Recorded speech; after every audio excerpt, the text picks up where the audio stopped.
The constant voltage battery charging method, the voltage is applies across the battery అండి. మామూలుగా అయితే constant method voltage బ్యాటరీలో మనం ఉపయోగించేటువంటి voltage అనేది 2.3 నుంచి 2.5 వోల్ట్స్ మధ్యలో ఉంటుంది.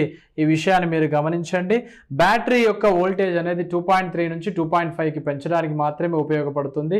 ఎందుకండి అంటే మనకి మెయిన్గా ఛార్జింగ్ యొక్క టెక్నిక్స్లో మెయిన్గా 2 రకాల ఛార్జింగ్స్ ఉంటాయి.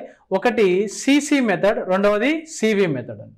అంటే ఆటోమేటిక్గా ఇక్కడ మీకు ఒక ఇంటి కూడా ఇవ్వడం జరిగింది. ఒక బ్యాటరీ యొక్క కెపాసిటీ ఎంత అండి? 2.5 వోల్ట్స్ అనుకోండి ఫర్ ఎగ్జాంపుల్.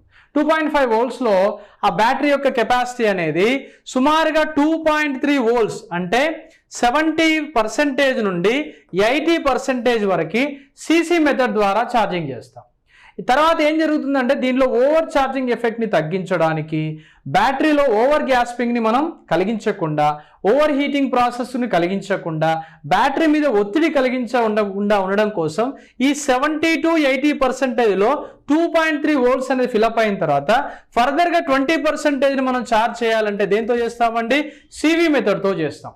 ఆ ఉద్దేశంగా అడగడం జరిగింది ఈ ప్రశ్నని. అంటే ఇది ఎంతో లోతైన విశ్లేషణ చేయకపోతే అది మీకు అర్థం కాదు.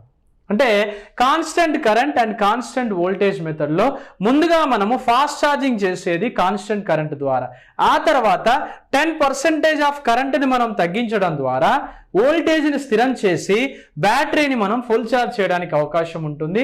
ఈ పరిస్థితుల్లో మనం ఓవర్ ఛార్జింగ్ నుంచి మనం బ్యాటరీని ఏం చేయొచ్చు? సంరక్షించవచ్చు. ఓవర్ హీట్ నుంచి సంరక్షించవచ్చు. బ్యాటరీ నుంచి వచ్చేటువంటి వివిధ రకాలైనటువంటి ఒత్తిళ్లను కూడా మనం తగ్గించడానికి అవకాశం ఉంటుంది. ఇది పూర్తిగా మనం గుర్తుంచుకోవాల్సినటువంటి అంశం.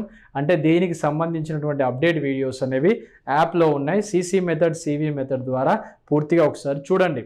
నీట్గా నోట్స్ రాసుకోండి. తొందర ఏం లేదు. ప్రిపరేషన్ కావాలంటే ఫస్ట్ ఆఫ్ ఆల్ స్టూడెంట్కి కావాల్సింది own notes, own knowledge, own ప్రిపరేషన్తో పాటుగా మేమిచ్చేటువంటి ప్రిపరేషన్ కూడా మీకు 100% ఉపయోగపడే విధంగా ఉండాలి. నెక్స్ట్ 20 సెంటీమీటర్ల ట్యూబులు కలిగిన emergency tube light battery ampere hour సామర్థ్యం ఎంత అండి? ఇది డైరెక్ట్ గుర్తుపెట్టుకోండి. 4.8 ఆంపియర్ అవర్ సామర్థ్యం అండి. ఇది పూర్తిగా ఇవి డైరెక్ట్గా వచ్చే ప్రశ్నలు ఎమర్జెన్సీ ట్యూబ్ లైట్ యొక్క విధానానికి